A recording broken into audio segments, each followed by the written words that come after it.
Kojo's Corner, right at the intersection of people, participation, politics, and power.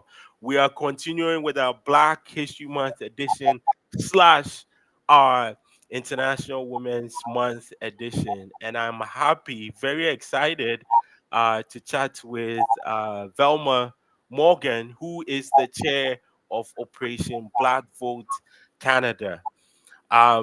Velma, thank you for joining us on this episode. No, thank you for inviting me to your podcast. I'm extremely excited about our conversation.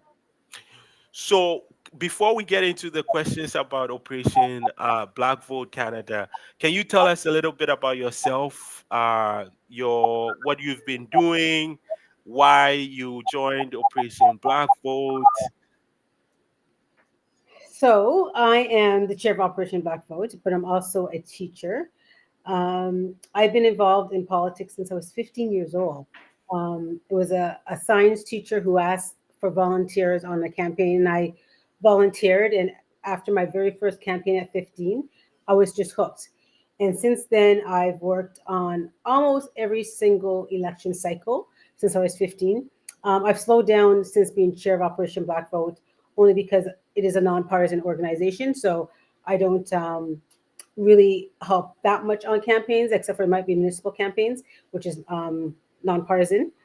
And other than that, I'm just very, very passionate about representation, um, gender, and cultural representation at every single decision making table when it comes to government and public policy. Wow, since 15. Yes. Can you share any interesting stories? Oh my goodness. There's oh my goodness. I don't know if this is interesting, but I actually missed my first graduation, my first graduation from university, my BA. I missed that graduation because I happened to be on the night of an election, and I was working on that election.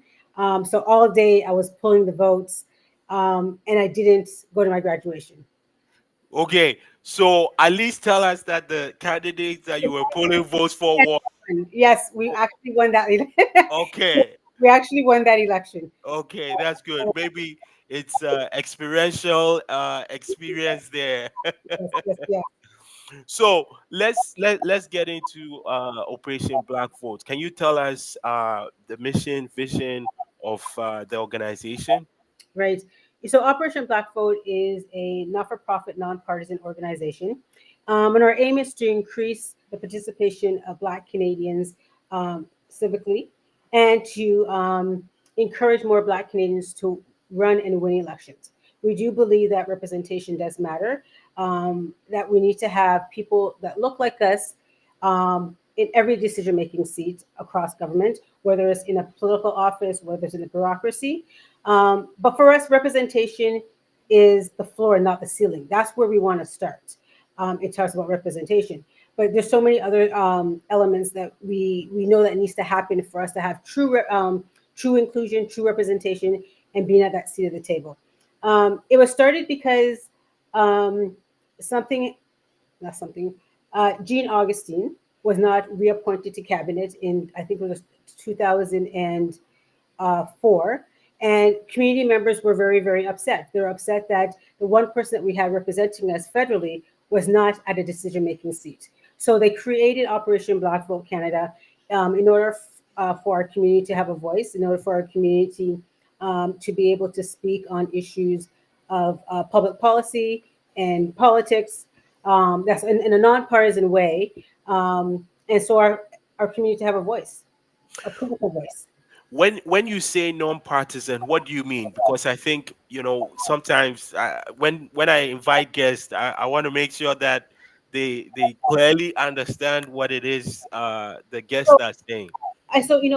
even though I mean the organization was registered as a nonpartisan, when I came in to be the chair, I actually said that we are multi-partisan, which means we all come from different political parties, which is what we want. We want to see Black Canadians represented in all parties that we have in Canada, and we don't have to agree, but at least we have somebody there who's representing our interests. Um, so when we say the organization is nonpartisan, means that we don't favor one political party over the other political party. We treat all political parties as the same as an organization, whereas our members, our board members, represent several different political parties. Okay, okay. And just before I forget, Jean Augustine is, I mean, if we're talking Black History Month, Jean Augustine is an icon. Yes, So we have to pay that respect. So since the creation of Operation Black Vote, um what where would you has there been progress, or what are the things that have been done that you feel like, okay, since that time, this is where we've come? right. So first of all, I'm glad that we're still talking about Black history because, as we both know, Black history is 365 days for us. So Yeah. forget about, February was great. We're in March. We're still talking Black history, and I hope we're talking Black history in April, May, June, and throughout the rest of the year. A lot have changed. Um, the organization started out just as a voice, an advocacy voice. They've In the early years, they would go and give presentations at different political committees. And now we've kind of moved away from that.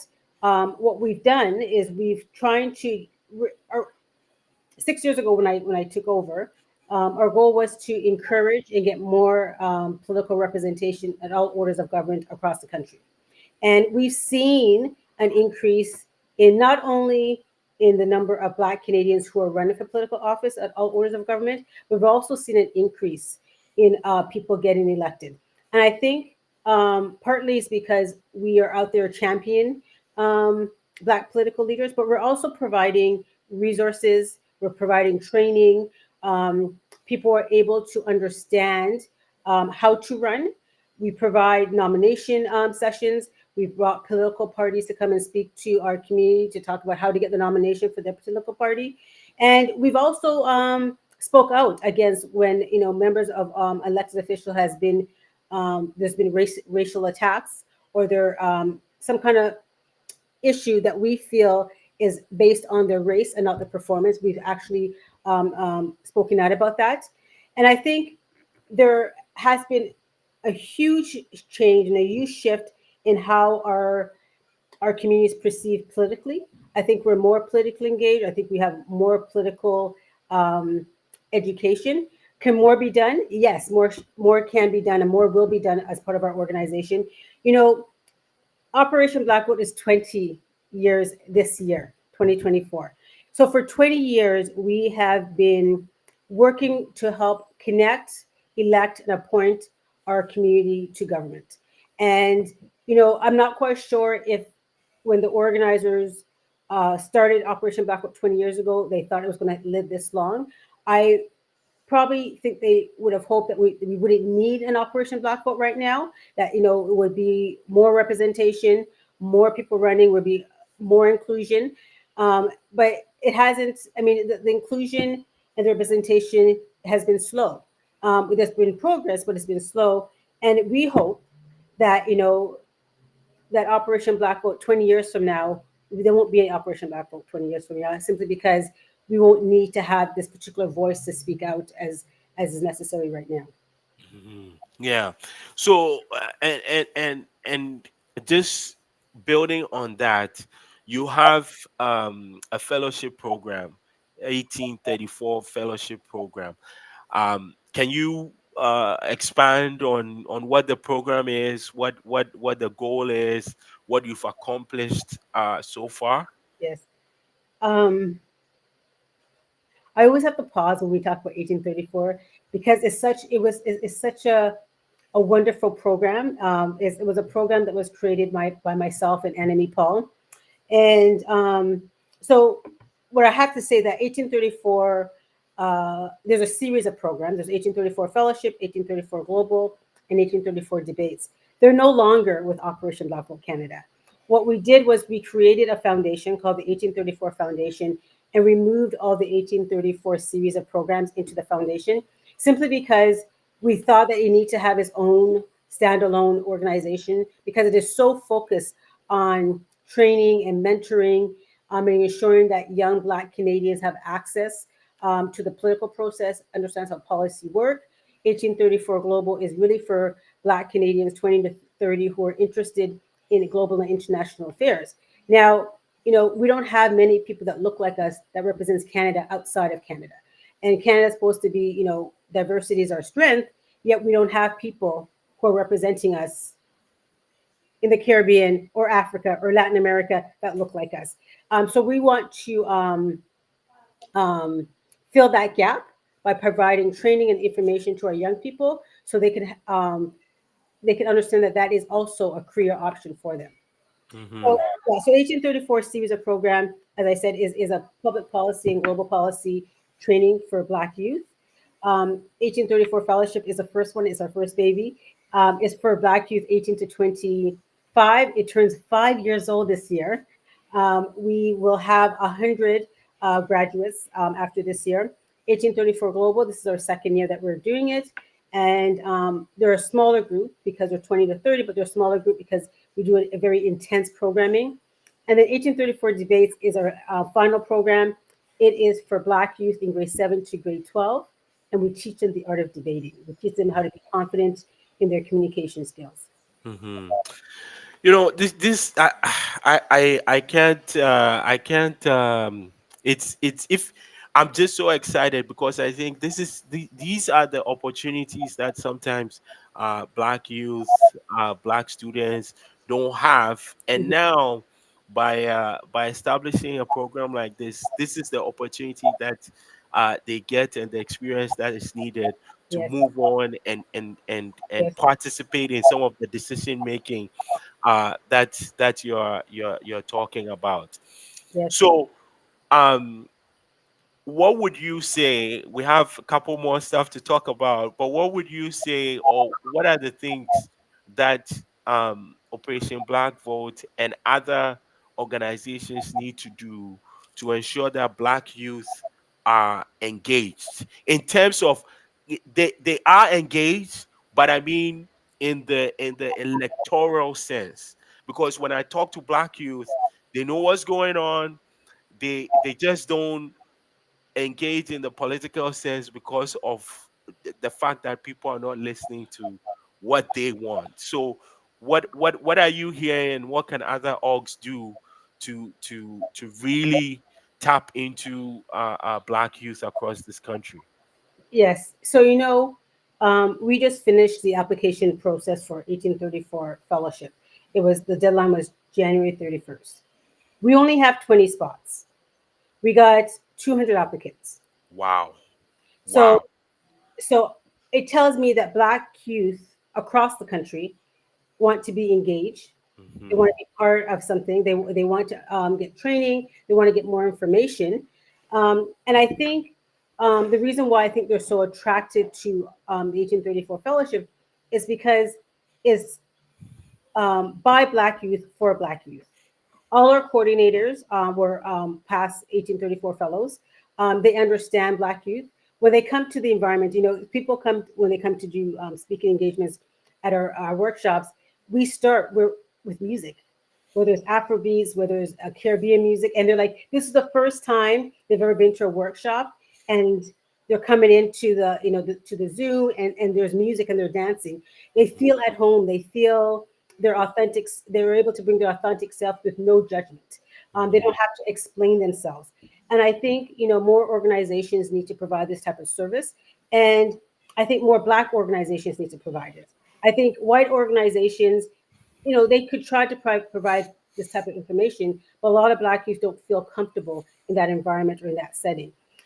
That's number one. Number two, I think across the board in Ontario, civic the civics course is a half elective credit, I think, in grade 10. If we want the next generation to be civically engaged, to be voters, to be educated on what's happening, then we need to educate our young people on the process. And I think that needs to start early on. I think it needs to start before grade 10. I think it also needs to be mandatory and has to be a full credit. I think We're working with Senator Mary Lou McFerrin on her bill to lower the voting age from 18 to 16. And the reason why we think that's important for our community is we have one of the largest youth communities across Canada among youth. Um, our community, although we vote, people say that we don't vote. We do vote, but Yeah. we don't vote in the way other communities vote. Other communities might bring the entire family to vote, whereas our parents might just go and vote and come home and they voted. They don't bring the entire family. However, I think we think that if voting if voting age was lowered to 16, a lot of those voting stations, the polls are in schools. All that you have to do is go downstairs into your gymnasium and vote.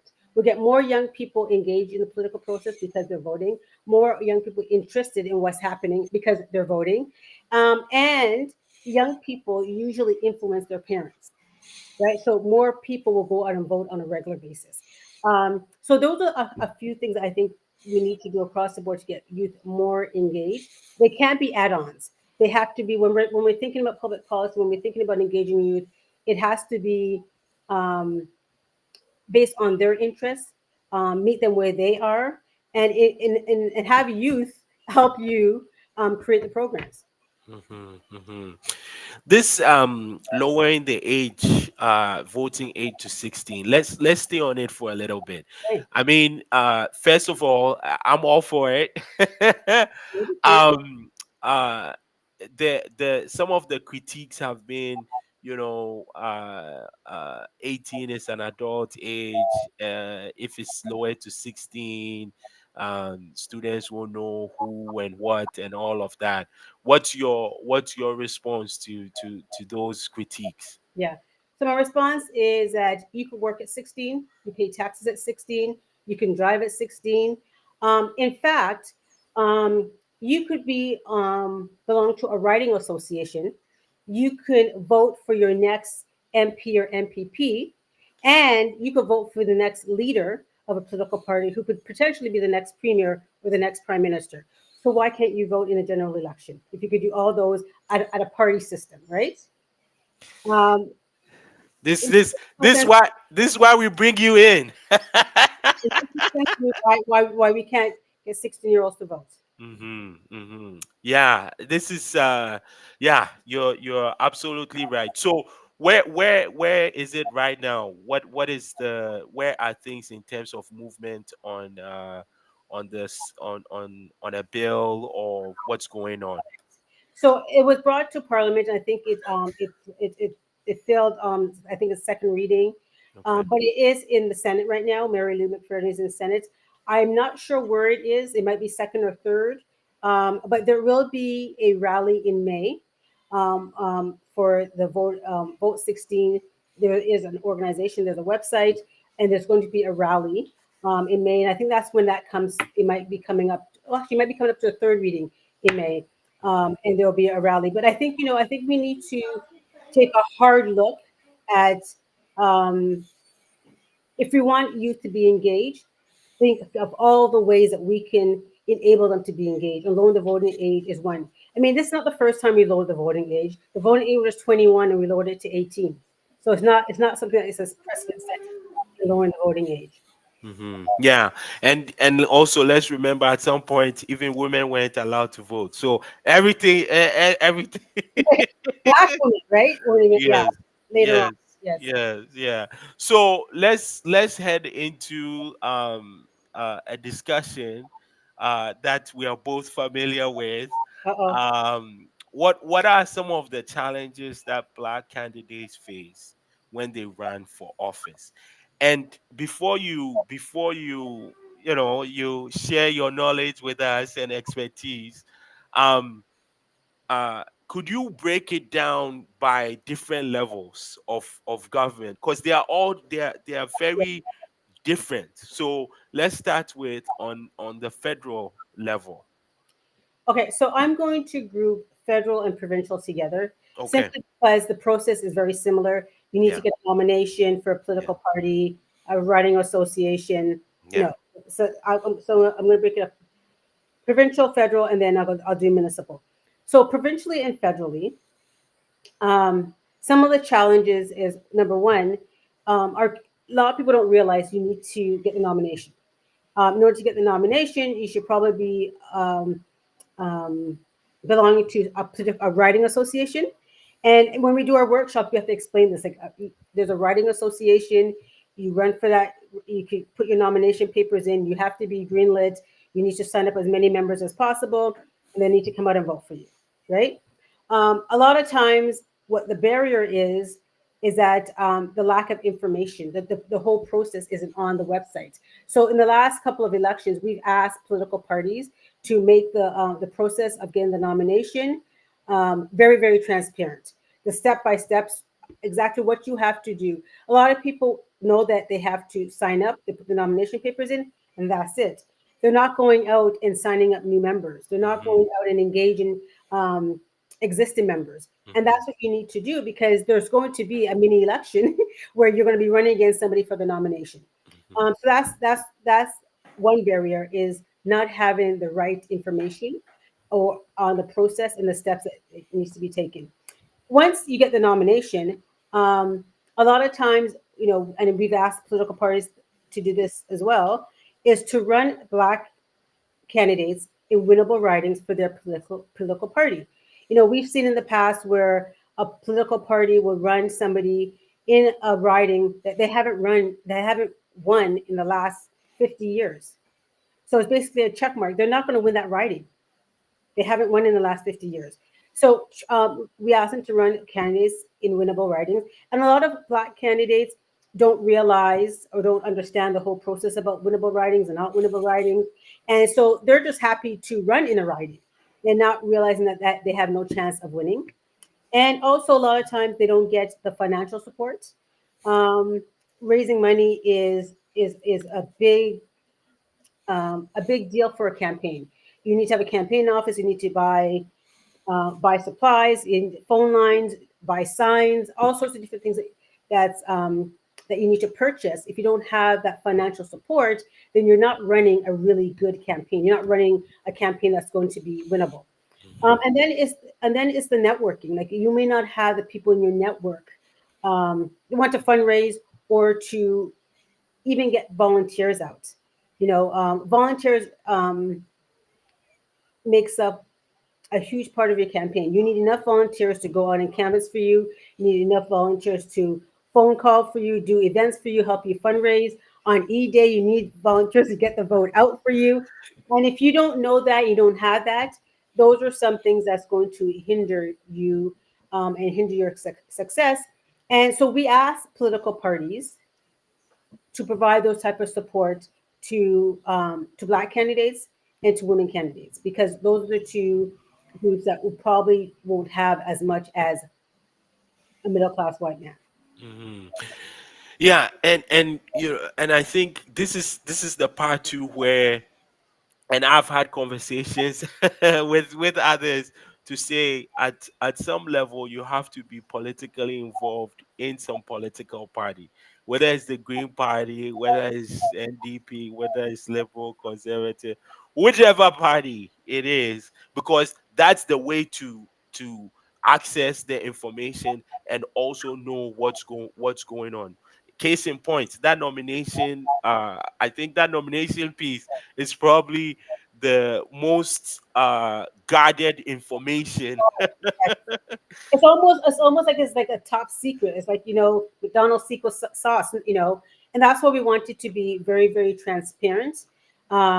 This is what you have to do, and when you've done that, these are the different steps.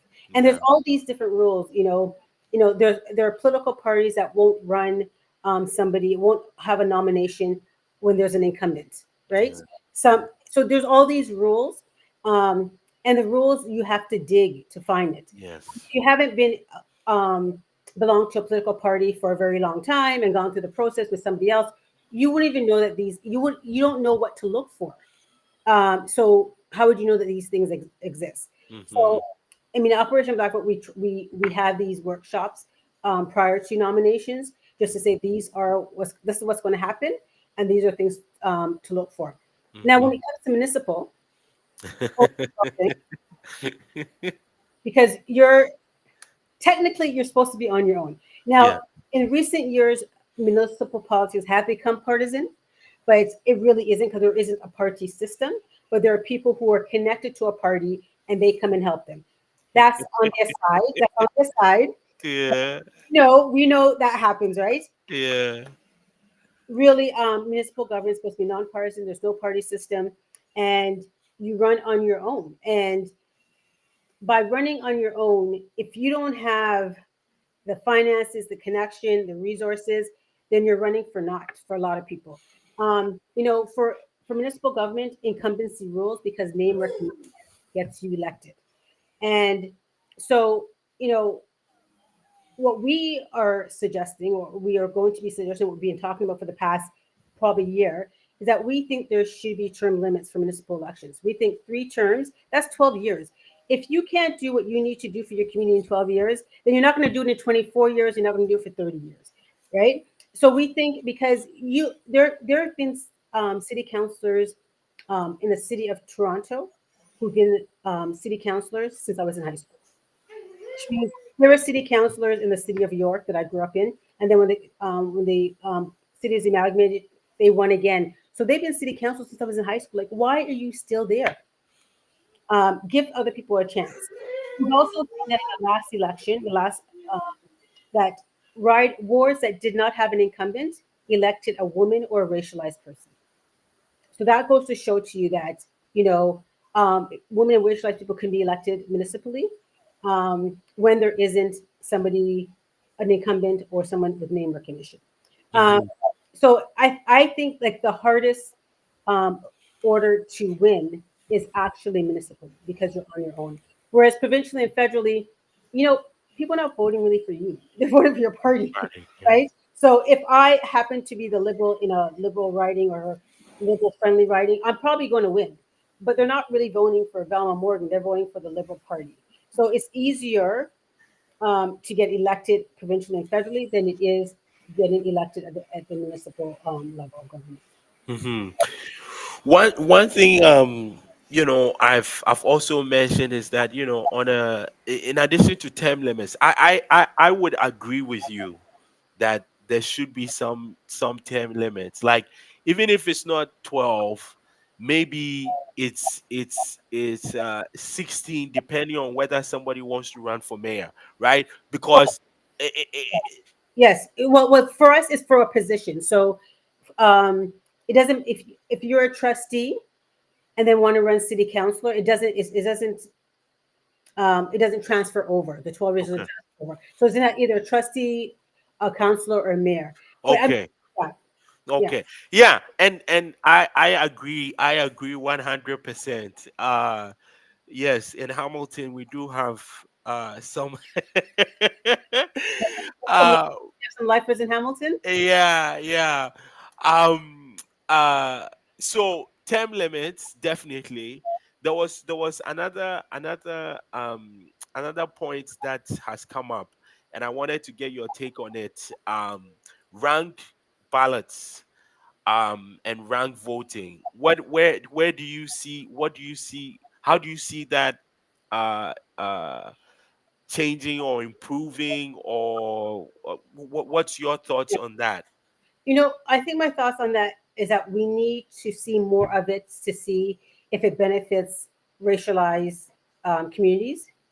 Mhm. I mean, we saw it once in London, and it did London. and it did benefit. But I think we need to see it a lot more. I mean, a lot of people are saying rank ballots, um, proportional representation will help racialize and women, but I need to see it before I can say definitely for sure it's going to. There's always some kind of loophole in there when it comes to, how it's going to affect racialized and racialized people and women. So I'm not quite sure if that's the solution. Hmm. Not sure if Yeah. that's because am I going to be someone's first choice? Am I going to be someone's second choice or third choice? Like, there needs to be some. I think we need to try it out to see how it benefits racialized people. Hmm. Yeah, and I mean that's a fair assessment. I know that in New York, um, in New York, their local governing they do rank, and the last time they did it, they had um, lots of racialized women and 2S LGBTQI plus folks elected, and I also think it changes the atmosphere of the election because now it's not like vote for Velma, don't vote. Now I gotta be nice to Velma and say, hey, you know what? Yes. I pick me as your second Yeah. choice. Yeah. Yeah. Yeah. And Yeah. if Yeah. It definitely does change the environment of the election.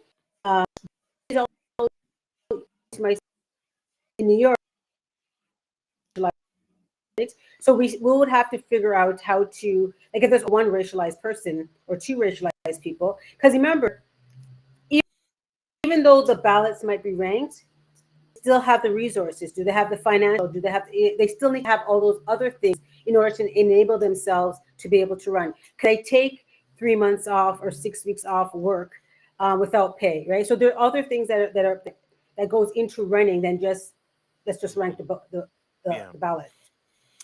yeah, that is yes, a good point. So let's delve more into black candidates. So and I can say this from experience. Maybe you So should answer the.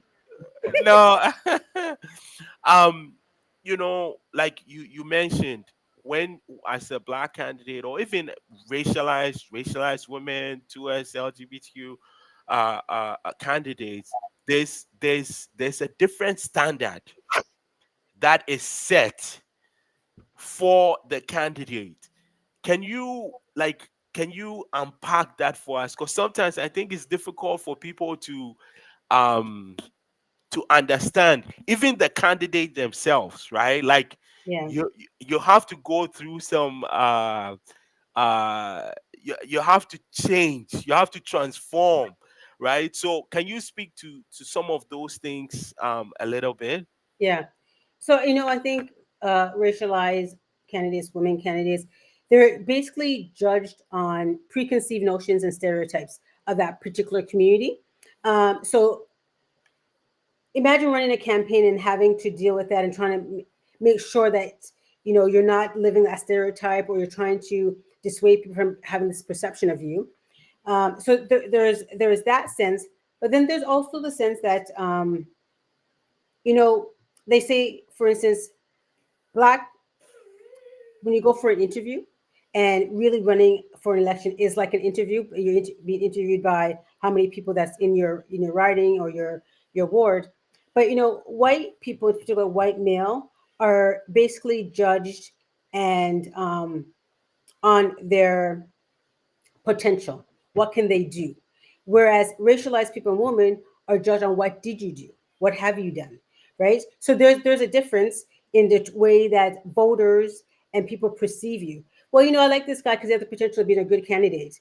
So you're judged on your past, and then you have to prove to them that you can do the job. Where most likely you're probably more educated, more qualified than anybody else, because you wouldn't have put yourself in the race unless you thought you were 4 or 5 times qualified, right? Because that's just the way we have to be. So we're probably overqualified for the job most times. It's just one of those things where there's lots of pressure on black and racialized candidates, because there's so many stakeholders that you have to appeal to. You have to appeal to the people in your constituency. You have to appeal to your own community, and not selling out, or not doing whatever they think that you need to do. And so there's a fine balancing act. And I don't want to think other people outside our community don't understand that you walk with the weight of the community and history on your shoulders everywhere you go. And so if you fail or do something wrong and mess up, it affects the entire community in your mind. So there's that pressure that you put on yourself, that's the perceived pressure that everybody else puts on you. And then there's, the people who just are nasty, who are just racist, who are bullying you online, who are saying things that have nothing to do with the campaign, but has more to do with you, um, and your appearance or your race or your sexual orientation or your gender, and not the policy that you're trying to fight for, the people who you're trying to fight for. So I we encourage Black Canadians to run, but we do that knowing that it comes with a lot of pressure, it comes with a lot of stress, it comes with a lot more angst than it does other people who are running. Hmm. Yeah, you've said it more than and uh I think about when I ran in 2022. One of the first, and I kept a note of this. The number one question, majority of the time, that I would get was, "What's my education?" Yes, yes, Right? yes, yes. Everybody And wants to know what you're if you're qualified or not qualified, and they don't ask the same that they won't ask that question to somebody else, right? yes, and sometimes, maybe this sometimes I would have to say, "Hey, look, I have an engineering ring, so Yeah, yeah, yeah, yeah, yeah. you Just drop know, that. Just drop that. so and this is the standard that I'm talking about, right? Yeah, It's like, instead of me sharing the what I'm going to be doing for the community, I end up wasting time on telling them I have a BEng, I have an MA, I've done this. I've done this, I've Yes, done yes, that, I've yes, done this, I've done yes, that, and yes. it's like other people don't get that. They No, just show no. up and they're like, "Oh, cool, you're running. All right, Yeah, cool, nice. I'll see you yeah, later. Okay, good to yeah, meet you. Yeah, da da da da da da da." Da." yeah.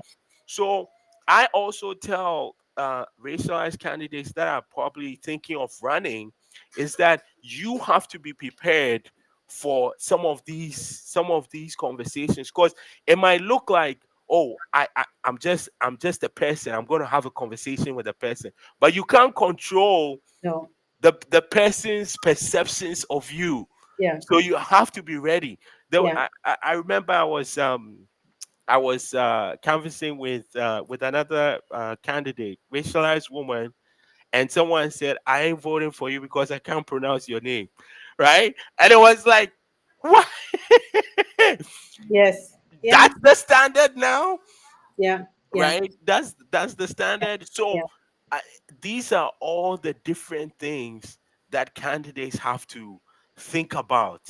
Yes, I read another article that says that there's this process of de-racialization, where, because you have to talk to people that are not black or don't understand black issues, you reduce your racial identity so that you can present yourself. But yes, meanwhile, that is part and parcel of you, because if yeah, it was any other candidate, they will tell you, yes, I have Italian ancestry, I yes, have yeah, British ancestry, yes, I yes, have yes. Irish ancestry. But as soon as you say I have African ancestry, Yeah, yeah, yeah, yes.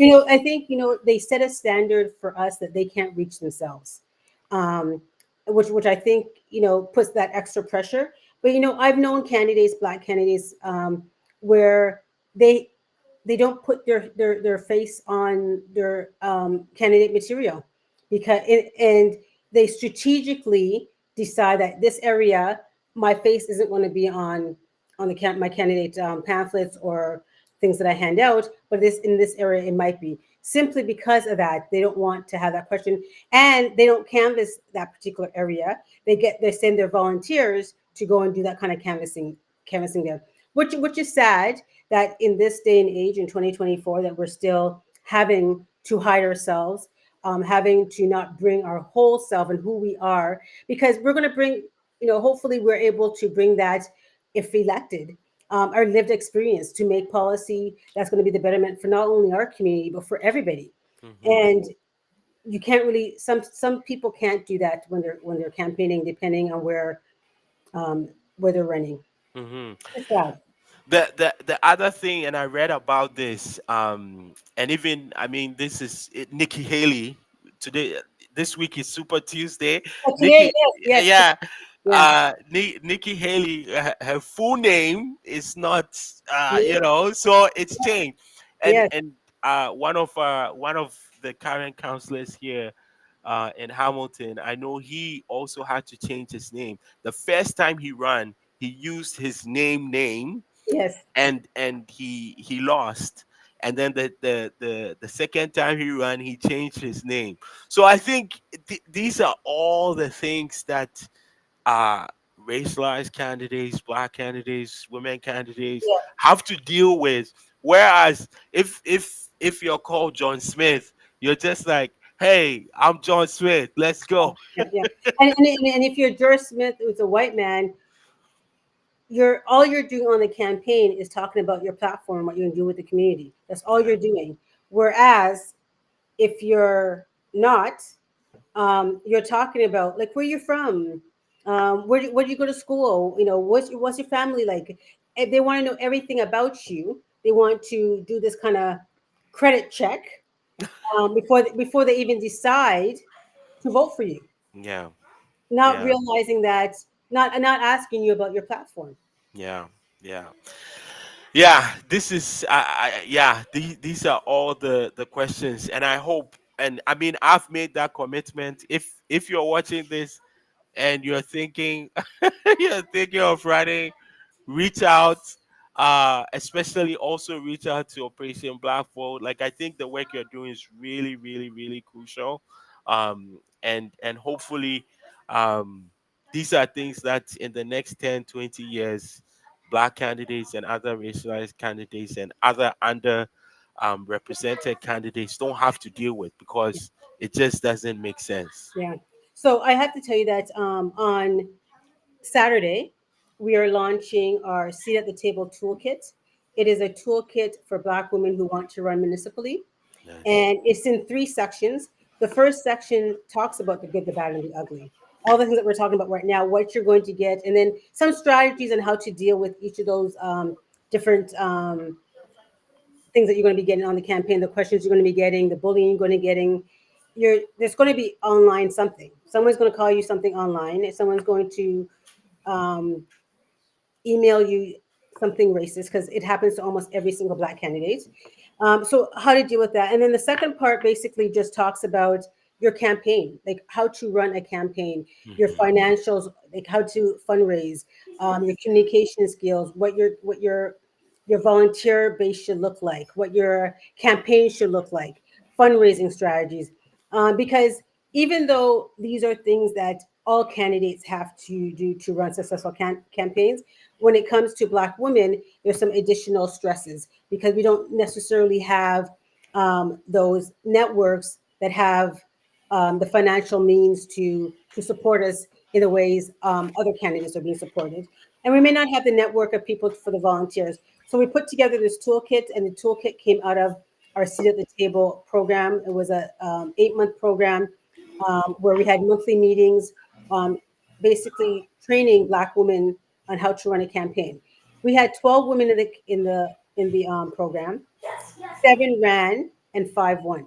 Nice. So that was a very successful campaign. We're going to be doing it again, but we decided to do a toolkit for those women who can't come to Mhm. our training. And our toolkit will be on our website starting Saturday. It will be on our website right after our launch. So we understand the need for more information. And I think what we want to do is provide this information at the thinking stage when you're thinking of running. So you Yeah. have the entire picture of what's needed to go forward. Yeah.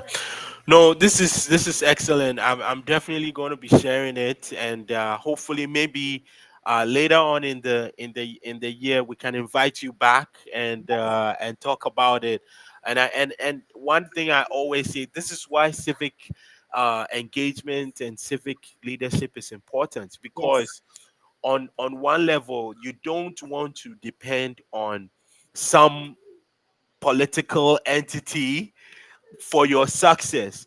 But if you are entrenched in your community and you lead projects, you work with people, you are evidently building a community. So Yes. if it happens that you choose to run, whether it's municipally or provincially or whatever, you don't depend on said institutions and groups for your success. So I think having a Yes. toolkit like this and having workshops, these are all the crucial things Yes. that are important. So thank you very much. Can I also encourage people?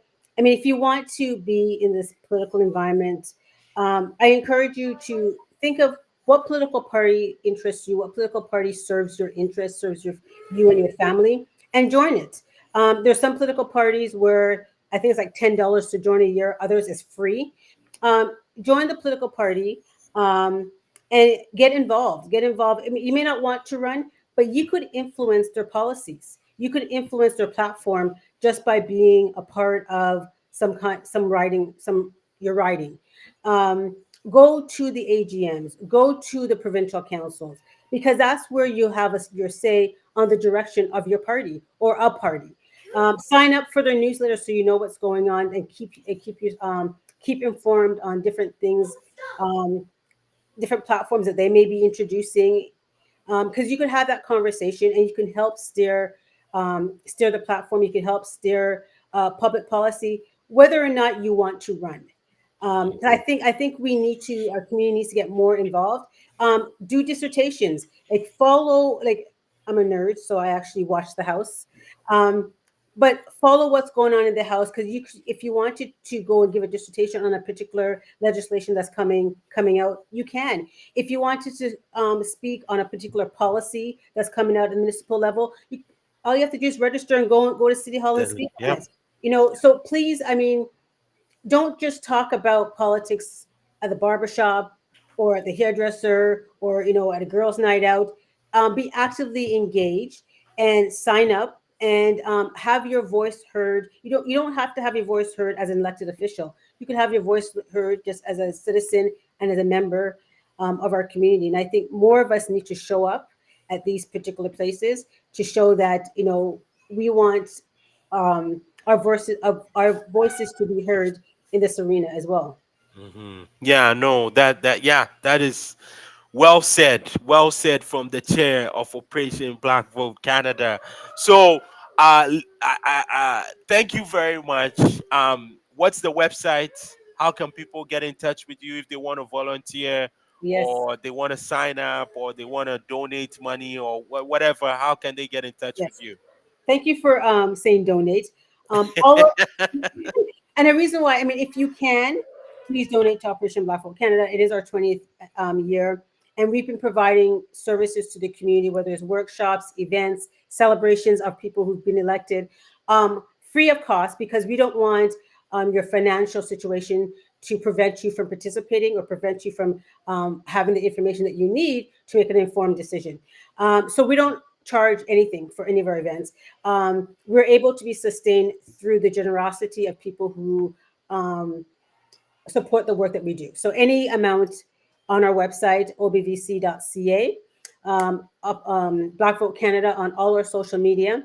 And our 1834 initiatives is on 1834foundation.ca. And to reach Operation Black Vote or reach me is chair@obvc.ca. And sign up for our newsletter so you can get information about different training, different workshops, and different events that we're having throughout the year. This is a big year for us, so there's going to be big things happening this year as we celebrate 20 years of giving back to the community and just wanting us to be represented um, across all orders of government. Thank you very much. And again, thank you for all your work. Those that are watching and listening, this is not just in Ontario. No, Vilma's work is all across the country. yes, I have seen sometimes where you travel all over the country, not just to Ottawa, not Toronto, not Hamilton, yes, but across the country. yes, So we're talking about all the way from Vancouver to Halifax. So yes. One yes. more thing, we want to come to Hamilton. We want to come and do a dinner in politics in Hamilton. So we're going to be there soon. Okay, well, you know how to get a hold of I have to me, get a hold of you. Yes. and we'll make sure we promote it, because I know there are lots of Hamilton folks that definitely can learn from all the stuff that you have to share. So thank you very much, and that is another episode of Kojo's Corner, right at the intersection of people, participation, power, and politics. Yes, thank you very much for tuning in, and we will see you next time. Stay tuned. We have another huge guest. I won't announce it on this episode, but you just have to follow us on Instagram and on our YouTube channel. See you soon.